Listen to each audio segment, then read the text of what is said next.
وقيل للذين اتقوا ماذا أنزل ربكم قالوا خيرا للذين أحسنوا في هذه الدنيا حسنة.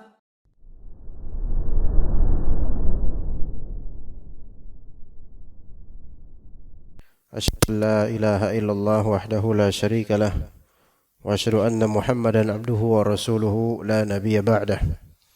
يا أيها الذين آمنوا اتقوا الله حق تقاته ولا تموتن إلا وأنتم مسلمون. يا أيها الناس اتقوا ربكم الذي خلقكم من نفس واحدة وخلق منها زوجها وبث منهما رجالا كثيرا ونساء واتقوا الله الذي تساءلون به والأرحام إن الله كان عليكم رقيبا.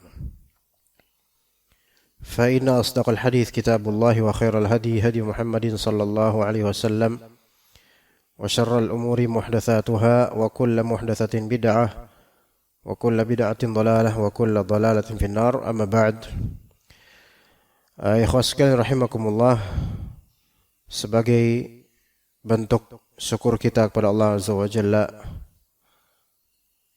akan ditambahkannya usia kita sampai hari ini dan semoga berikutnya hingga berumur panjang di atas ketaatan, kita bersyukur dengan menuntut ilmu syar'i yang kian hari kian dekat ke bulan Ramadan.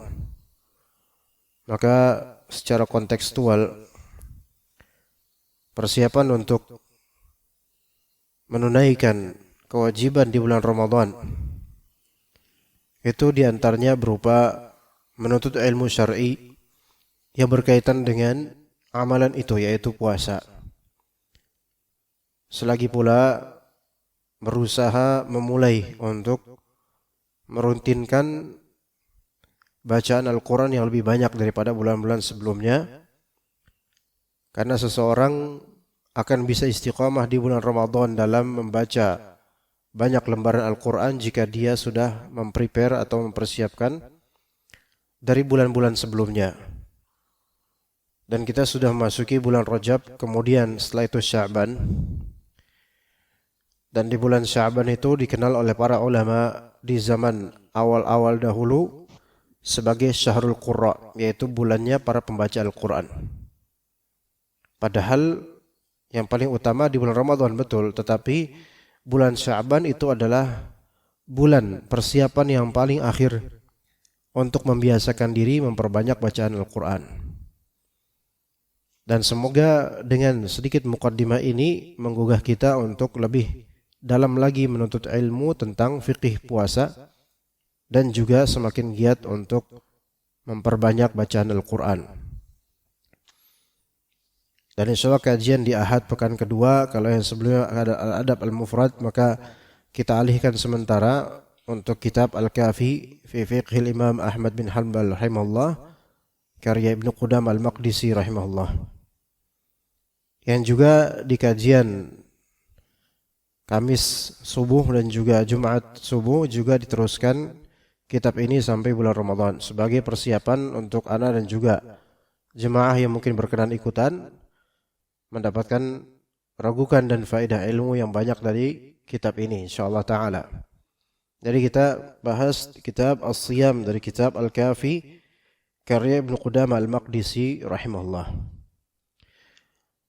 Dikatakan oleh beliau, kita mulai dari kitab langsung kitab As-Siyam, kitab As-Siyam. Kitab As-Siyam yaitu As-Siyam maknanya puasa dan As-Siyam secara bahasa al-imsak. Puasa secara bahasa imsak. Imsak puasa, puasa imsak. Puasa itu kan bahasa Sanskerta, asalnya dari kalimat upawasa, yaitu menahan diri dari makan, minum, dan gejolak-gejolak syahwat. Itu ada di zaman dahulu kala di Jawa kuno.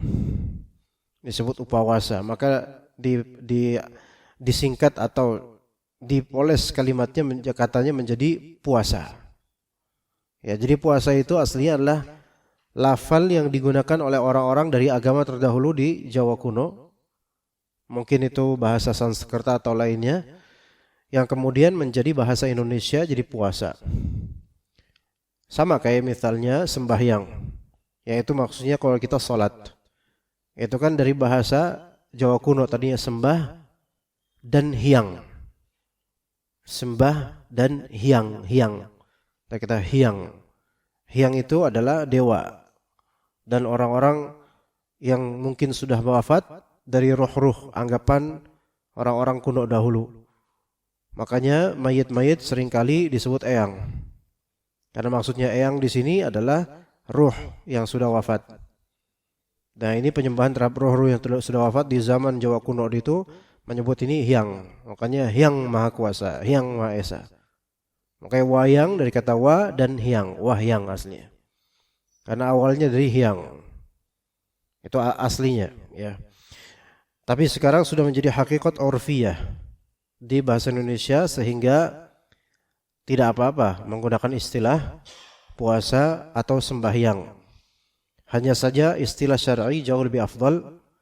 Maka kalau kita bilang saum atau siam itu lebih afdal daripada puasa. Tapi puasa enggak apa-apa. Karena itu sudah menjadi hakikat urfiyah namanya, yaitu label lokal. Dan itu enggak masalah walaupun origin asalnya itu dari bahasa orang-orang yang agamanya tidak benar. Makanya insya Allah tidak masalah. Seperti kita menyebut negara Israel merujuk pada negara yang dimaksud gitu loh. Kalau cuma untuk mengkhabarkan. Tapi tidak boleh kita kemudian tercelalah Israel, enggak boleh. Walaupun merujuknya maksudnya negara Israel. Kenapa? Karena pencelaan ini maksudnya itu yang diinginkan oleh orang-orang Yahudi. Israel dari kata Israel yaitu adalah Nabi Yakub alaihissalam. Ya, taib. Kita kembali ke kitab As-Siyam. Kitab As-Siyam yaitu puasa. Dan puasa ini secara syar'i adalah al-imsak 'anil muftirat min tulu'il fajri ila ghurubis syams. Yaitu imsak. Imsak itu artinya menahan diri. Maka kadang-kadang di uruf orang-orang Indonesia mengumandangkan imsak itu 15 menit sebelum subuh atau munculnya fajar. Itu maknanya adalah puasa. Puasa imsak, karena imsak itu menahan. Ya. Jadi al-imsaku 'anil muftirat itu menahan diri dari yang membatalkan. Dan pembatal puasa suatu saat akan kita bahas. Yang paling primer adalah makan dan minum dengan sengaja. Juga ada pembatal lain yaitu seperti jima', ya, melakukan hubungan seksual dan seterusnya yang itu akan dibahas pada waktunya. Yaitu menahan diri dari pembatalnya dari mulai munculnya fajar. Maksudnya fajar sini fajar tsani, yaitu awal waktu subuh. Fajar kan ada dua, fajar awal dan fajar tsani. Fajar awal itu yang disebut fajar kadzib dan fajar tsani yaitu yang disebut fajar shadiq. Dan itu awal waktu subuh. Terlepas dari perbedaan antara kita, ada yang menganggap waktu subuh kita lebih cepat atau ada yang menganggap enggak boleh sholat di awal waktu subuh kita karena terlalu cepat. Itu masing-masing aja, ya. Jadi mulai dari situ. Ya. Maka kalau misalnya di antara teman-teman nih ada yang mengikuti pendapat bahwasanya waktu subuh kita lebih cepat berapa menit ya kawan, kata mereka. Berapa menit katanya waktu subuh kita? Sekitar berapa menit lebih cepat? 10 menit. Maka bagi yang meyakini itu, maka ketika azan berkumandang di umumnya tanah air Indonesia, ya, maka dia karena keyakinannya adalah ini terlalu cepat, maka dia masih boleh sahur. Walaupun sudah azan, karena keyakinan dia apa? Ini masih terlalu cepat, belum muncul fajar kedua. Paham enggak di sini? Mungkin di antara ikhwan di sini ada yang pakai pendapat atau mengikuti pendapat bahwasanya waktu subuh kita terlalu cepat. Kita di sini maksudnya keumuman orang Jabodetabek atau orang di waktu Indonesia Barat. Ya, sehingga belum waktu subuh udah azan. Harusnya 10 menit kemudian baru azan gitu. Bagi yang mengikuti pendapat itu, maka dia kan punya keyakinan sendiri untuk masalah fajar kedua, maka dia tetap boleh makan baginya. Makan sahur. Walaupun keumuman jemaah sudah mendengar azan. Bahkan misalnya antara azan dengan iqamah cuma berapa menit doang. Sudah mulai mau qomat dan bagi dia belum masuk waktu subuh. Maka masih tetap boleh makan baginya gitu loh. Ya begitu. Ya, itu terjadi kan di kita. Ya, seperti itu fikihnya. Ya. Taib. Dari waktu fajar kedua sampai ke ghurub asy-syams, yaitu terbenamnya matahari. Kalau ini insyaallah enggak ada khilaf, enggak ada perbedaan pandangan. Bahaya kalau ada perbedaan pandangan, ya. Matahari terbenam insyaallah serempak tuh. Ya, insyaallah serempak sama-sama buka puasa. Ya. Nah, kemudian kata Ibnu Qudamah rahimahullah dalam kitab Al-Kafi, Siyamu Ramadhana ahadu arkanil islami wa furudihi. Puasa Ramadan adalah salah satu rukun Islam dan salah satu kewajiban dalam Islam. Ya, jadi puasa yang maksud puasa Ramadan. Kan puasa banyak. Ada puasa Arafah, ada puasa Syura, ada puasa Muharram, ada puasa Asyura, maksudnya ada puasa kemudian Senin Kamis, Ayyamul Bid dan seterusnya. Semua puasa yang tadi disebutkan itu sunnah. Maka puasa-puasa tersebut bukan termasuk rukun Islam dan bukan merupakan fardu dalam Islam. Jadi puasa Ramadan saja yang merupakan rukunun min arkanil Islam. Rukun di antara rukun-rukun Islam dan merupakan kewajiban di antara kewajiban-kewajiban dalam berislam. Liqaulillahi ta'ala, karena firman Allah Subhanahu wa ta'ala.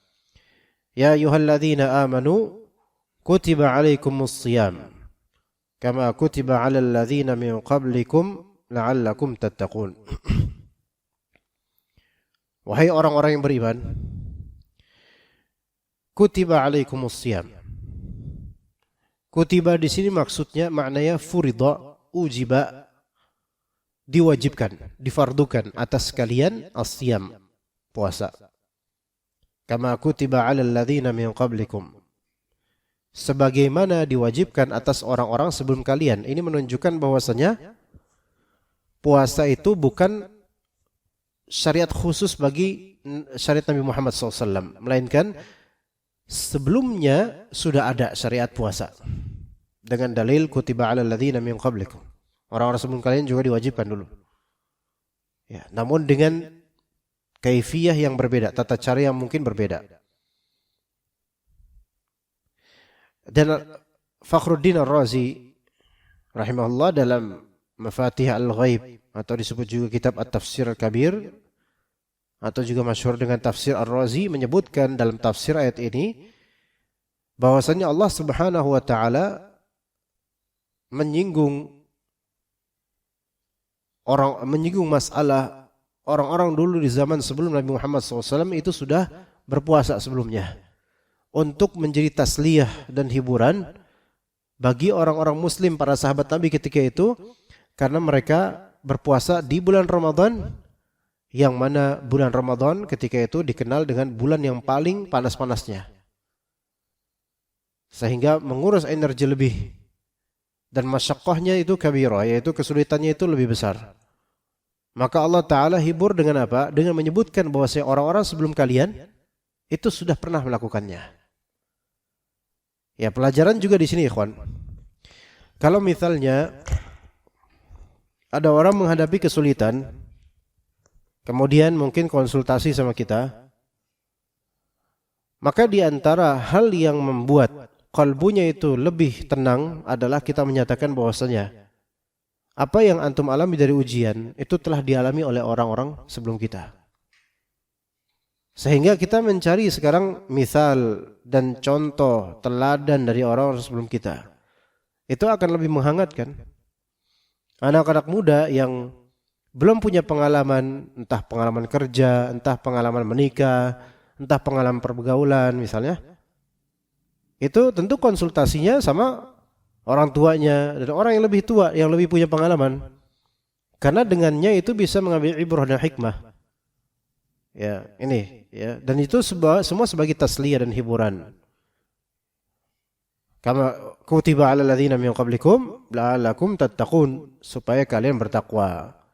Maka keniscayaan menjalani puasa yang benar itu adalah ketakwaan. Ketakwaan didapat dengan puasa yang benar.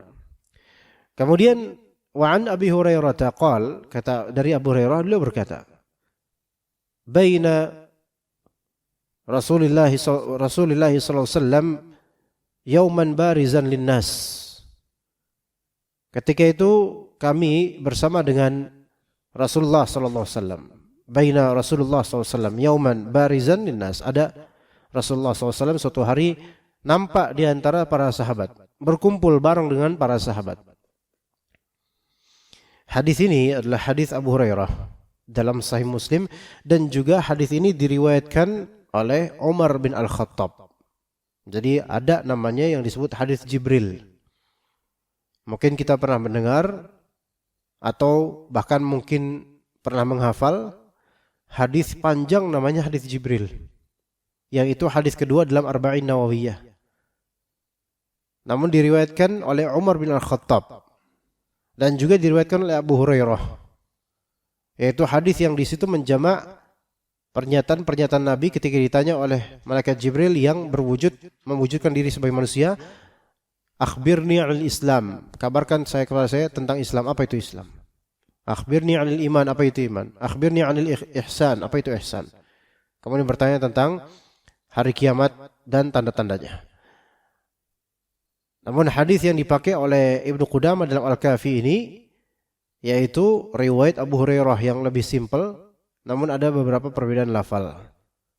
Ketika kami bersama Rasulullah SAW, idh atahu rajul, ada seorang laki-laki datang kepada beliau. Kalau dalam riwayat Umar bin Khattab, ya, laki-laki tersebut disifati oleh Umar bin Khattab dengan syadidu bayadus thiyabi, syadidu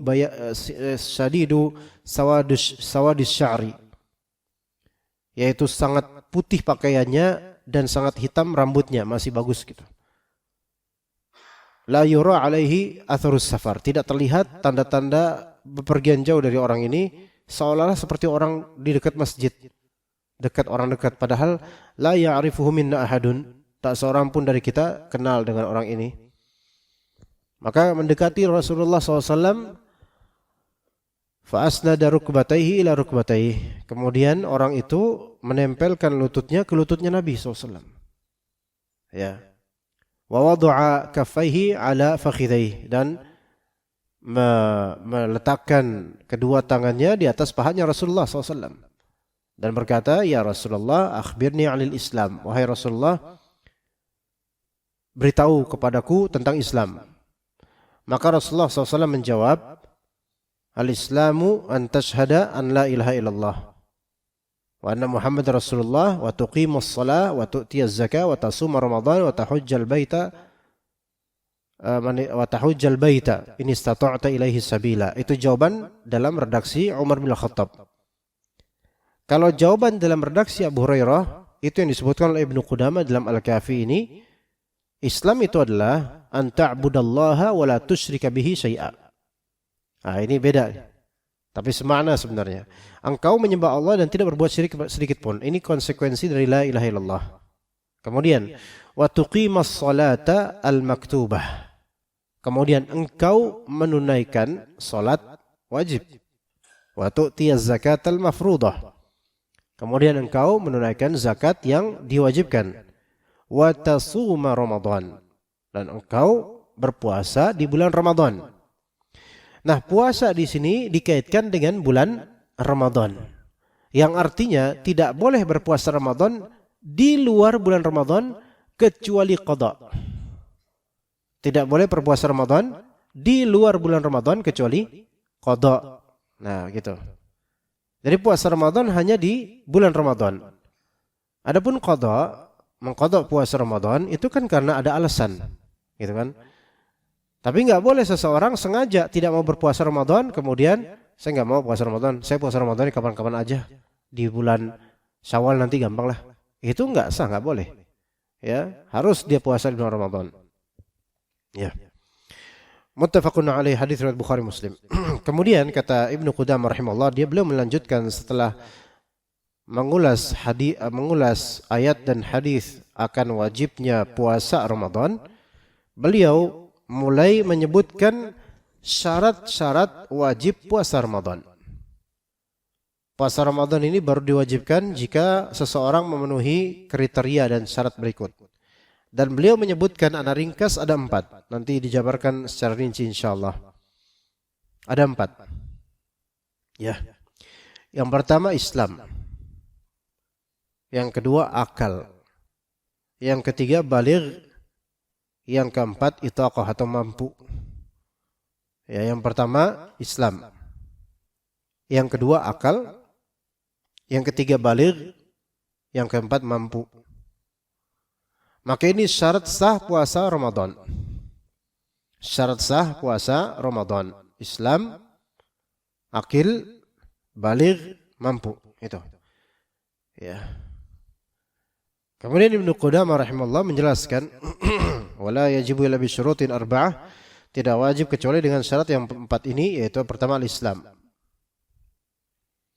Fala yajibu ala kafirin asliyin wala murtaddin.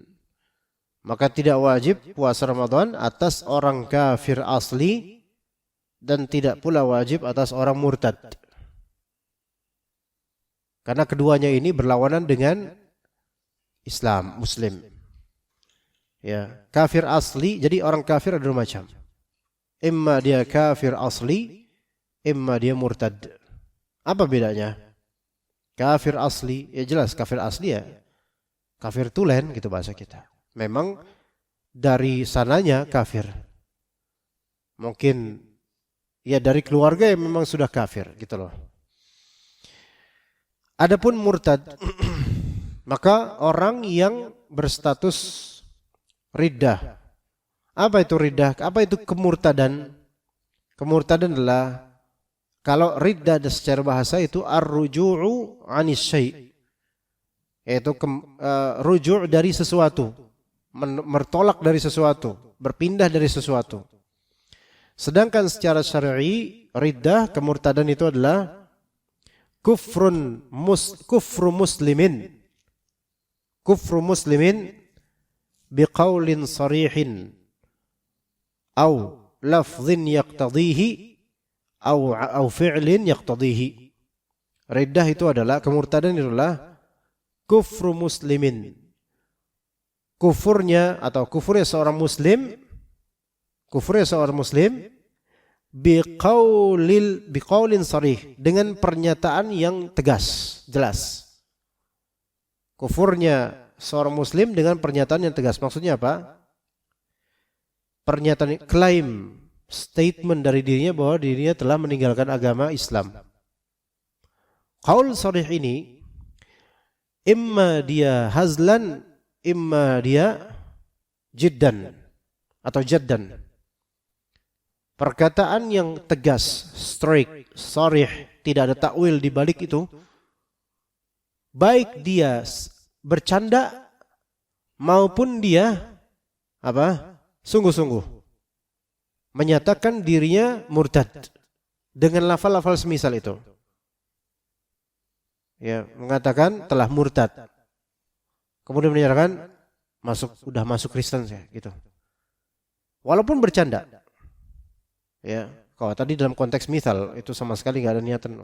Nauzubillah min dzalik. Walaupun bercanda. Walaupun cuman prank. Prank misalnya hidden kamera, kemudian pengen ngetahuin gimana keluarganya kalau ngetahuin dirinya murtad misalnya. Bercanda. Ya, maka terjadi murtad, terjadi riddah. Loh, kan dia enggak niat untuk murtad misalnya. Ya. Mungkin memang enggak niat untuk murtad, tapi dengan dia bercanda dalam masalah ini menunjukkan ketidakseriusan dia dalam masalah-masalah seperti ini. Dan menunjukkan main-mainnya dia terhadap masalah sensitif dalam kemurtadan ini. maka wajib dia bertaubat setelah itu dan dia membaca syahadat la ilaha illallah wa Muhammad Rasulullah. Orang yang menyatakan dirinya secara sarahatan strike dirinya telah murtad atau keluar dari Islam atau memeluk agama lain, atau qaul sharih menyatakan jelas-jelas bahwa saya semua agama itu sama, enggak ada yang lebih benar, semuanya sama, murtad dia. Ini qaul sharih. Dan ini berbahaya sekali kalimat seperti ini. Seperti syubhat, tapi ini jelas berarti menentang agama Allah dengan perkataan yang sharih, yang jelas. Maka yang seperti ini wajib syahadat ulang. Wajib syahadat ulang. Ini murtad. Maka orang kalau udah kayak gini, dia menyatakan diri baik bercanda atau tidak, gugur atasnya kewajiban puasa. Dia enggak wajib puasa lagi. Ya, dia enggak wajib puasa lagi. Nah, jadi tadi riddah itu apa? Kufrul muslimi biqaulin sharih. Kufurnya seorang muslim dengan pernyataan tegas. Apakah kayak gitu udah cukup? Enggak. Masih ada hal lain, yaitu atau biqaulin yaqtadihi au fi'lin yaqtadihi, atau dengan perkataan yang berkonsekuensi murtad atau perbuatan yang berkonsekuensi murtad. Hati-hati di sini kemurtadan seseorang. Dan ini masalah yang penting sekali.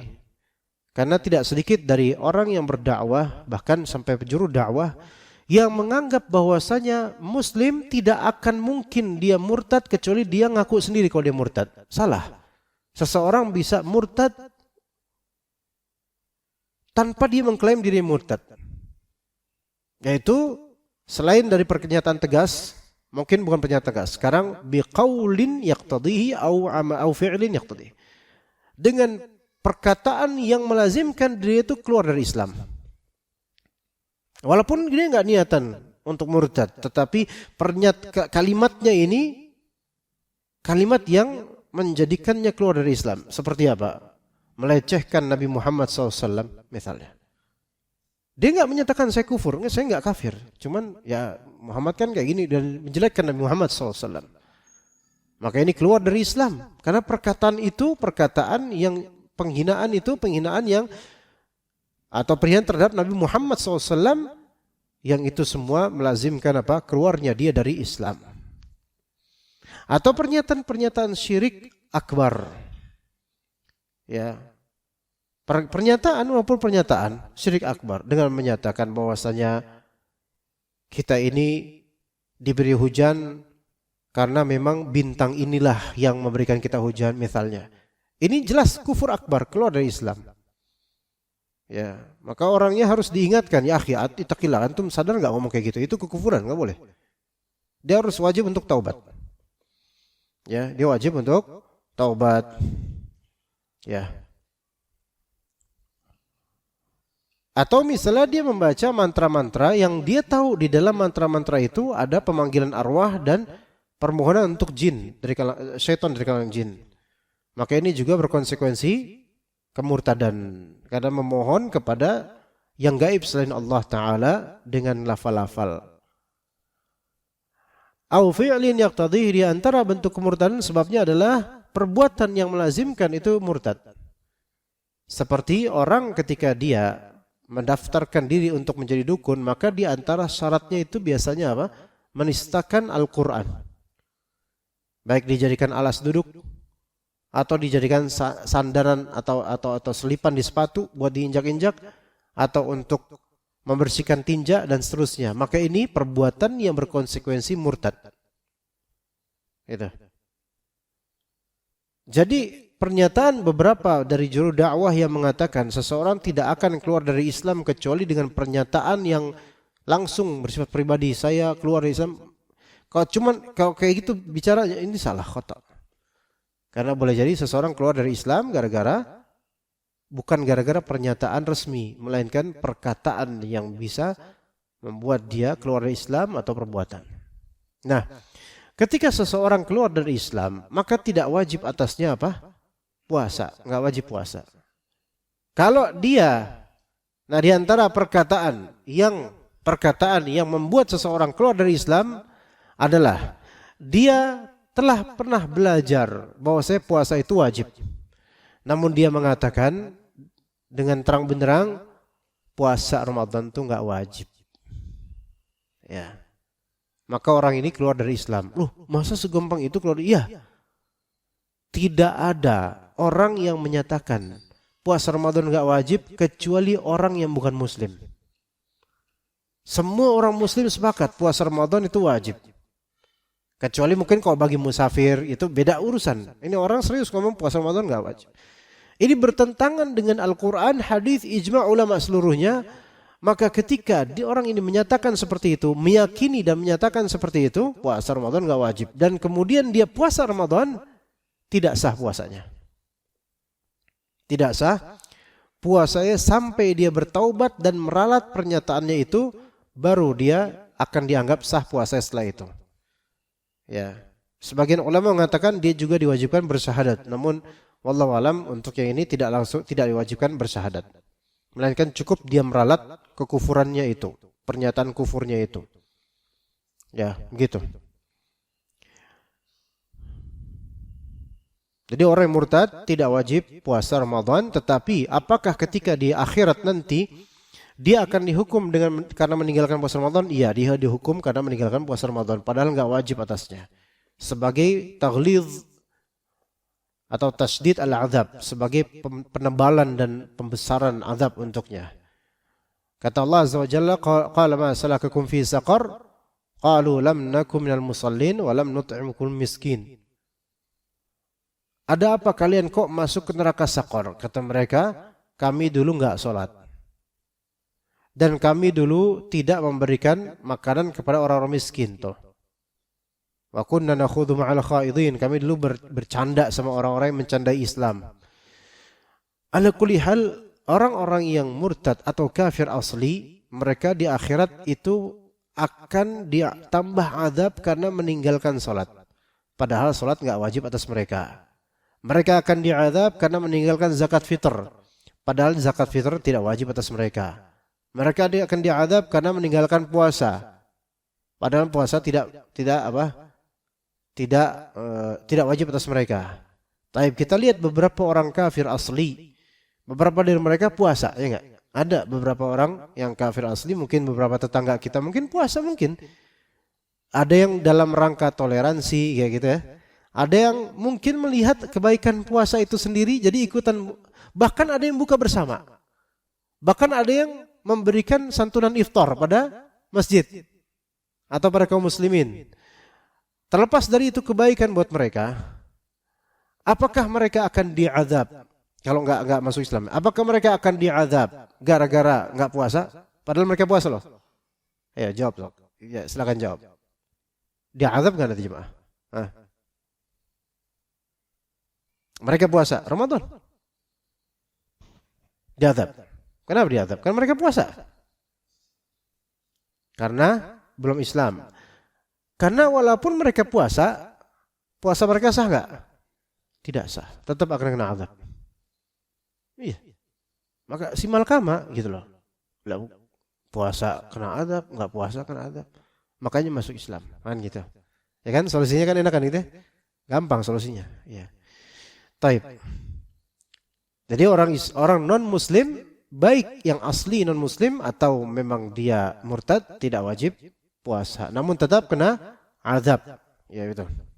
Yang kedua apa tadi? Yang kedua yaitu al-aql. Akil itu adalah orang yang berakal. Adapun akal adalah akal. Syarat kedua adalah al-aql. Fala yajibu ala majnun. Maka tidak wajib puasa, tidak wajib atas orang majnun. Tidak wajib atas orang gila. Majnun. Majunna aqluh, itu majnun, yaitu yang akalnya itu tertutup karena materi jim, nun dan nun menunjukkan as-sitr wa taghtiyah. Itu tertutup, terhijab, tidak dilihat gitu. Itu materi jim, nun. Makanya jin disebut jin kan nunnya itu kan tasdid jin gitu kan. Disebut jin karena apa? Karena tertutup, karena enggak kelihatan, asalnya jin enggak kelihatan. Ya. Adapun jin-jin yang kelihatan itu ya emang iseng baik gitu. Centil-centil aja itu. Asalnya enggak kelihatan jin itu. Dan orang-orang yang indigo terus mengklaim bisa ngeliat jin, ini mekadzab, pendusta. Kalaupun benar dia ada penglihatan, maka dia pun ada setannya itu, anak indigo itu. Ada jinnya yang membuat dia melihat hal-hal aneh. Jadi jannah, surga, kenapa disebut jannah? Karena rimbunan taman-taman dan dedaunan itu menutupi surface dan bagian permukaan surga, makanya disebut jannah.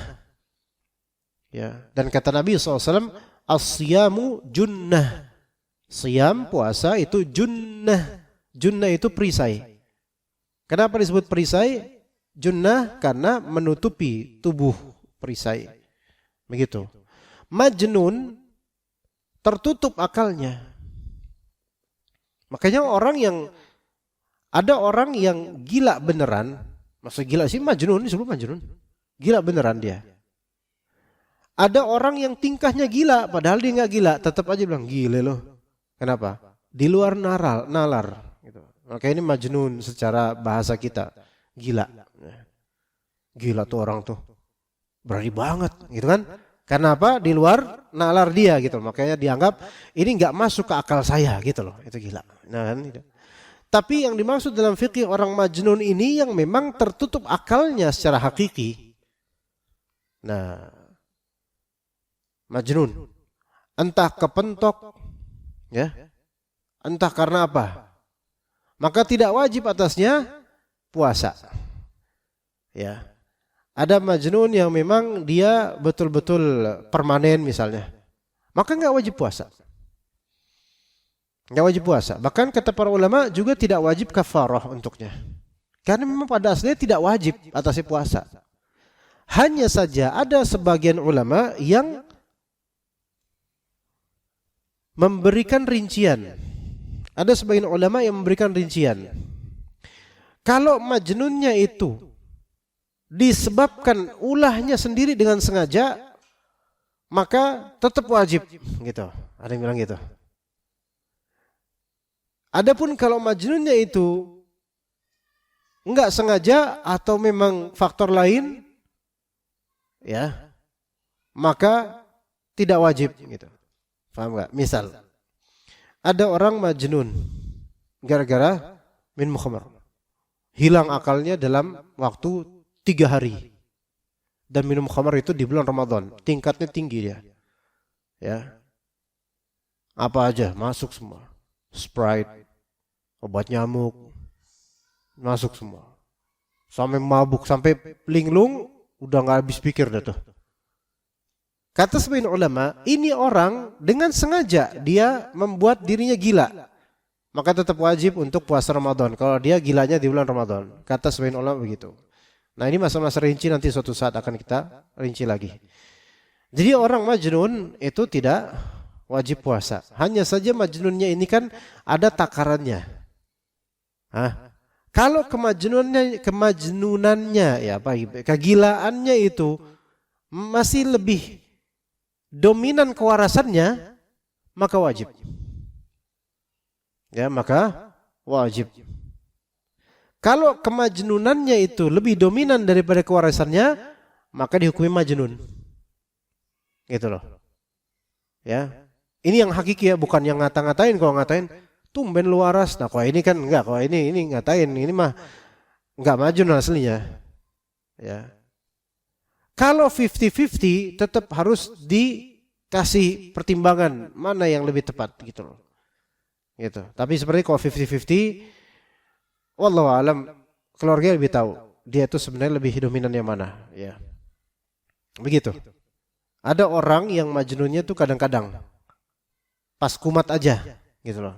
Dan itu pun enggak setiap hari, maka ini dihukumi normal, waras gitu kan. Namun agak error dikit kadang-kadang gitu. Ya. Bagaimana dengan orang yang linglung? Linglung, sering lupaan karena tua gitu kan? Pikunan gitu loh. Ya kita enggak enak dong. Bapak antum majnun ya? Kan enggak enak ngomong kayak gitu. Tapi itu majnun. Suka jalan-jalan bingung, jalan komplek, kadang dicari sama keluarganya nggak ketemu, ternyata udah di blok mana gitu kan. Mohon maaf ini. Maksudnya ini apakah majnun? Karena linglung, akalnya udah, dayanya udah berkurang. Ini nggak wajib puasa. Iya. Bahkan kadang-kadang sholat, rokaatnya udah nggak bener. Nggak tertib lagi. Sujud dulu, habis itu baru ruku, tasyahud, terus takbir, terus habis itu ruku lagi, wah kacau, majnun. Nah, dan linglung, pikun, suka keluar rumah, suka masuk rumah orang lain, bingung dikira ini rumah sendiri. Ini nggak wajib puasa. Iya, ya gimana mau disuruh puasa? Makan sahur, habis itu siangnya ngalor ngidul, tahu-taunya ada di warkop atau warteg, lagi makan. Ngapain di sini? Sahur, gitu. Jam 9 pagi sahur. Ini majnun. Walaupun kita nggak tega bilang beliau majnun, tapi inilah majnun, gitu loh. Tidak wajib puasa. Kemudian yang ketiga al-aql, awal bulugh, kebaligan, baligh, sampai pada baligh itu adalah fase, baligh itu adalah kondisi seorang insan yang mencapai usia pembebanan syariat Islam dengan adanya tanda-tanda atau mentoknya usia. Itu baligh. Baligh adalah kondisi seorang insan ya yang mencapai fase pembebanan syariat Islam dengan tanda-tanda atau mentoknya usia. Apa maksudnya dengan tanda-tanda? Tanda-tanda kebaligan. Tumbuh jenggot, dibagi laki-laki tumbuh jenggot, atau maaf tumbuh rambut, bulu kemaluan, itu sudah. Kalau tumbuhnya bulu ketek, wallahu alam kok itu, ya. Apakah itu dimasukkan saya lupa. Kemudian mimpi basah, atau mungkin keluar mani walaupun tanpa mimpi basah, maka ini termasuk tanda-tanda baligh. Walaupun usia 10 tahun. Ini laki-laki. Taib. Perempuan adalah ya mungkin nggak tumbuh jenggot ya. Maaf, payudaranya membesar. Kemudian tumbuh bulu kemaluan. Ya.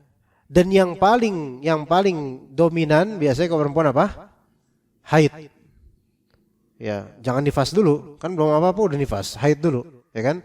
Haid. Haid pertama mulai keluar darah haid maka itu sudah baligh berarti dia. Sudah baligh. Nah sekarang bagaimana kalau tanda-tanda nggak ada, tanda-tanda baligh nggak ada? Maka indikator berikutnya yaitu atau parameter berikutnya yaitu mentoknya usia. Bagaimana mentoknya usia? Melewati 15 tahun menuju 16 maka menurut para ulama itu di usia ke-16-nya, hari pertama usia ke-16-nya itu baligh. Hari pertama usia ke-16-nya itu baligh. Karena kebalighan ini bukan masalah muamalah, maka perhitungan usianya harus dengan kalender atau pertanggalan Masihiyah atau Hijriah, Pak? Hijriah. Harus dengan Hijriah. Ingat ikhwan, dalam urusan ibadah, pertanggalan itu pertanggalan Hijriah. Dalam urusan muamalah, dibebaskan. Oke? Dipahami baik-baik. Dalam urusan ibadah, kalau memang ada kaitan dengan tanggal, harus pertanggalan Hijriah pakainya. Dalam urusan muamalah, munakahah, pernikahan, itu syariat Islam membebaskan selama tidak mengandung syirik atau khurafat atau tatayur. Anda kasih contoh. Antum misalnya tanggal 1 Rajab. Antum memiliki harta yang sampai nisab. Misal antum punya tabungan 100 juta. Maka hitungan haulnya tanggal berapa ke tahun depan harus tanggal 1 Rajab juga. Enggak boleh misalnya tanggal sekarang berapa Rajab sih? 2 apa 3? Sekarang udah masuk 3 ya, ikhwan. 2 itu tadi sore.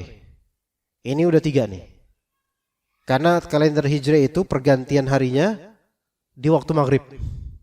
Maka ini sudah 3 Hijriah. 3 Hijriah. Oke, kita insyaallah kita lanjut nanti pada azan insyaallah.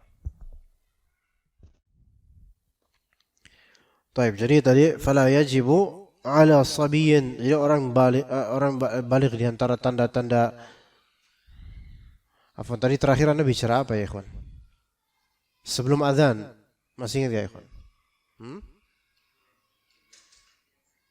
Gimana? Oh, taib. Ya, kaidahnya begini, ikhwan. Penting untuk antum fahami. Ketika suatu perbuatan ada dikaitkan dengan tanggal, penentuan tanggal, dilihat apakah perbuatan tersebut sifatnya ibadah pada asalnya atau sifatnya muamalah atau munakahah atau urf. Kalau sifatnya ibadah, maka penanggalan itu harus mengacu pada hijriyah. Contoh apa? Zakat. Karena ibadah. Kemudian contoh lainnya puasa harus dengan penanggalan hijriyah. Nggak bisa dengan penanggalan Masehi, nggak boleh. Ya.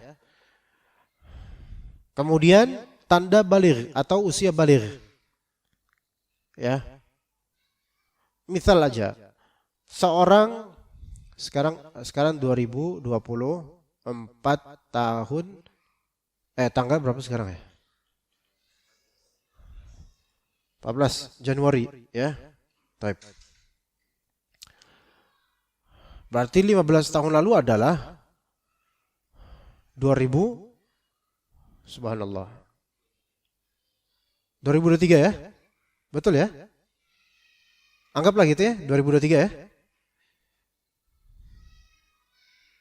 Enggak dong. Itu 20 dong jadinya, kepanjangan. 2029. Baik. Sekarang 2028 ya, dia lahir pada tanggal 13 Januari 2008. Betul enggak? 2008 berarti ya. Sekarang 12 Januari 2024 maka itu sudah enggak 2008. Benar. Maka itu sudah beranjak dari 15 tahun ke 16 tahun, oke? 15 ke 6, betul enggak? Ke 16 tahun. Tapi itu pakai kalender apa? Masehi. Oke, antum sah-sah aja bilang Anda sekarang 16 tahun. Nah, oke, itu sah tapi secara Masehi, oke?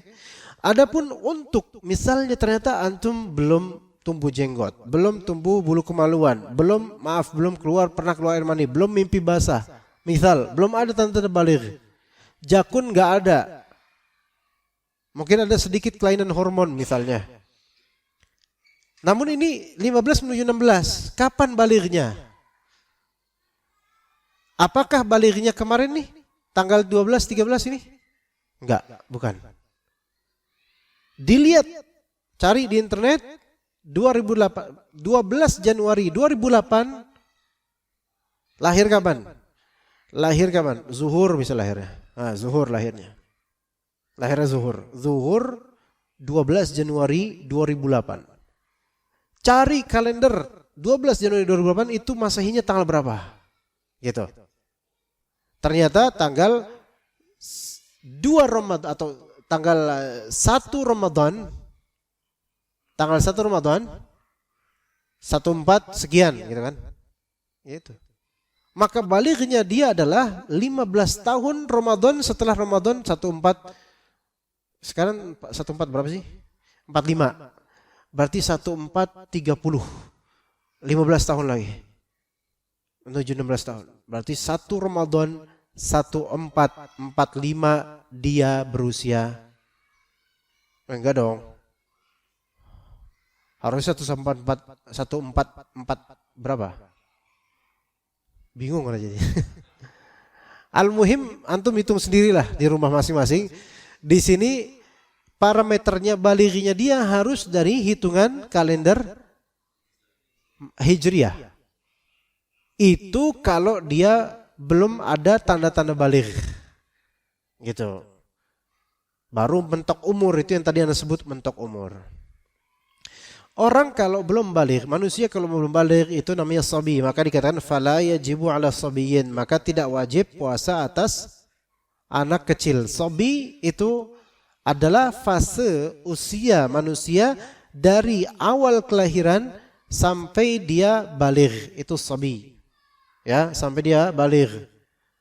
Kadang gulam juga disebut gulam, tapi gulam itu lebih condong dari awal kelahiran sampai usia 10 tahun, itu gulam. Ala kulli hal, sabi itu ada dua. Anak kecil sabi ada dua, sebagaimana lagi pada main di sana ada dua macam. Ya. Sabi fi sin atau sabi ghairu mumayyiz dan sabi mumayyiz.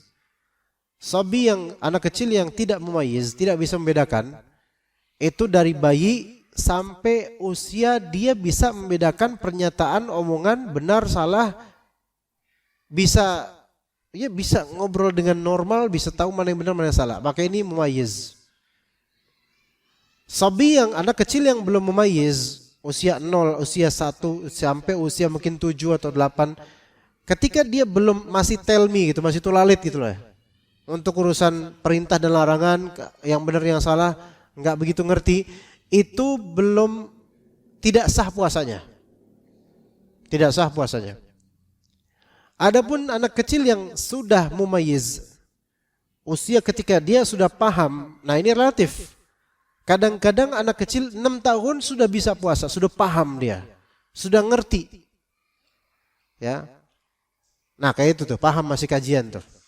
Nah, ada juga anak kecil udah 9 tahun masih bingung, linglung, gak ngerti karena mungkin ada kekurangan dia dari segi intelijensinya, maka belum mumayyiz.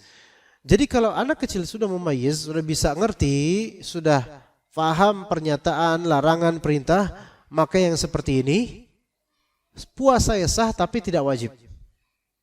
Puasa sah tapi tidak wajib. Apakah anak kecil ini yang usia rentang 7 sampai 12 misalnya, kan belum balik nih 7 tahun. Dia bisa puasa full dari subuh sampai maghrib, apakah dapat pahala? Pendapat yang lebih sahih adalah si anak dapat tabun pahala, orang tuanya juga dapat pahala karena orang tuanya lah yang mendidiknya gitu. Gitu. Ya, jadi anak yang usia mumayyiz, pendapat yang lebih sahih, dan ini pendapat Ibnu Qayyim juga, dicatat pahalanya, tidak dicatat dosanya. Itu pendapat yang lebih sahih. Ya, anak yang usia mumayyiz, ya, berarti kalau anak uruf secara uruf kita biasanya anak usia 7 tahun, mulai 7 tahun tuh udah ngerti tapi belum balik. Kalau dia melakukan kebaikan dicatat pahalanya, kalau dia melakukan dosa tidak dicatat dosanya. Itu pendapat Ibnu Qayyim dan ulama lainnya, dan itu pendapat yang lebih sahih. Dan kalau ternyata kebaikan yang dilakukan anak ini memang inspirasi dari ayahnya atau ibunya, orang tuanya dapat pahalanya juga. Ya, misal anak ini, misal dia sholat di masjid misalnya, usia 7 tahun ke atas, udah ngerti cara sholat di masjid, cara sholat udah ngerti, sholatnya sah, maka anak ini dapat pahala di sisi Allah. Dan orang tuanya yang mengajaknya dapat pahala juga, jadi double orang tuanya. Yang lucu itu kan anaknya disuruh ke masjid, bapak bokapnya enggak. Nah ini yang masalah nih. Dan gitu anaknya bawel lagi di masjid. Iya. Nah ini nggak benar gitu loh. Tapi dapat nggak ayahnya pahala? Ya karena ayahnya cuma nyuruh doang. Kabur maqtan indallahi an taqulu ma la ta'lamun, ma la taf'alun. Sungguh besar kemurkaan di sisi Allah engkau mengucapkan mengatakan hal yang tidak kalian lakukan, gitu loh. Jadi bapak-bapak yang nyuruh anaknya supaya sholat, ayo ke masjid, bapaknya sendiri nggak orang masjid. Ini malah dapat murka dari Allah. Anaknya dapat pahala kalau benar sholatnya. Ya gitu, itu fikihnya insyaallah. Nanti ada terus insyaallah di Kamis ada subuh. Jika mungkin ada teman-teman berkenan, memang Kamis subuh dan Jumat subuh itu ada kajian lanjutan juga untuk fikih puasa insyaallah. Namun Jumat subuh besok ada daurah di Masjid Al-Barakah. Ya juga dengan beberapa asatidzah, jadi kita Kamis besok ini insyaallah kita kajian subuh. Tapi Jumatnya tidak. Ya begitu. Ada soalan di sini, cuma ada pertanyaan? Atau udah selesai? Enggak ada, kita lanjut nanti aja insyaallah. Ya kita cukup sampai sini. Barakallahu fikum jami'an. Ya semoga dengan terhib atau penyambutan terhadap Ramadan yang masih 2 bulan lagi kita sambut dengan ilmu ini membuat kita semakin menanti bulan Ramadan untuk beramal soleh sehingga Allah Ta'ala semakin ridho pada kita dan juga menjadikan keluarga kita keluarga yang semakin berbahagia di sisi Allah Azza wa Jalla. Barakallahu fikum jami'an wa sallallahu ala nabiyyina Muhammad wa ala alihi wa sahbihi ajma'in. Subhanakallahumma bihamdika asyhadu an la ilaha illa anta astaghfiruka wa atubu ilaik. Assalamualaikum warahmatullahi wabarakatuh.